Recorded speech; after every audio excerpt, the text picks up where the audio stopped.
আল্লাহ পাকের নাফরমান অন্যায়কারী গুনাহকারী বদমাইশ যারা তারা যাবে জাহান্নামে, এটা তো আমরা সবাই জানি। আর এক শ্রেণীর লোক জাহান্নামে যাবে, তারা কারা?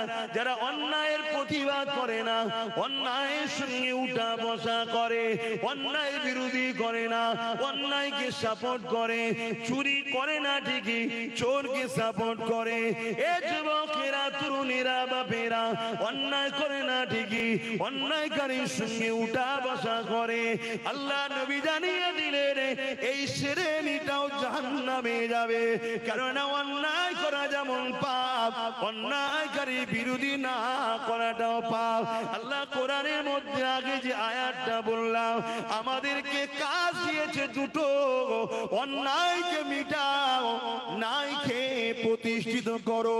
তাহলে কেন্দ্র সরকার যেমন মসজিদ মাদ্রাসা দুশ্মন, কবরস্থান ঈদগাহ দুশ্মন, কালা কানুন তৈরি করে মসজিদ মাদ্রাসা কবরস্থানকে মিটাতে চাইছে, সমানভাবে রাজ্য সরকারও ওই কালা কানুনের বিরুদ্ধে কেউ না আন্দোলন করে। কেন আন্দোলন করলে প্রভাবটা সুপ্রিম কোর্টে পড়বে। জজ সাহেব বলে দিতে পারে এই আইনটা বাতিল হয়ে গেল, এই আন্দোলন করতে দিও না। কেন বাংলাতে আছে 40% মুসলমান এবং বাংলার আন্দোলন দিল্লিতে প্রভাব পড়ে। কেননা ভারতবর্ষের মধ্যে বাংলা হলো কোহিনূর, এখান থেকে সব থেকে বেশি সমস্ত দিক দিয়ে মানুষের উন্নতির বিকাশ ঘটে। তাই তো ভিন্ন রাজ্য থেকে আমার রাজ্যে 2 কোটি লোক কাজ করতে এসেছে, আর আমার রাজ্য থেকে মাত্র 22 লক্ষ গেছে। কেননা এই রাজ্যে ইনকাম বেশি আছে। এখানে যদি আন্দোলন বাড়ে, লোকের রুজি রুটি কাজ কারবারে অসুবিধা হতে পারে, তাই সুপ্রিম কোর্টের প্রভাব পড়বে।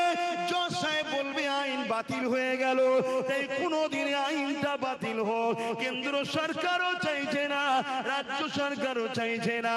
তার মানে দাঁড়ালো কেন্দ্র সরকার যেমন মসজিদ মাদ্রাসা কবরস্থান ইসলামের দুশ্মন, এই রাজ্য সরকারও কবরস্থান মসজিদ মাদ্রাসা ইসলামের চরম দুশ্মন। এই প্রমাণটা আপনাদের কাছে দেওয়া আমার ইমানি দায়িত্ব আছে না না?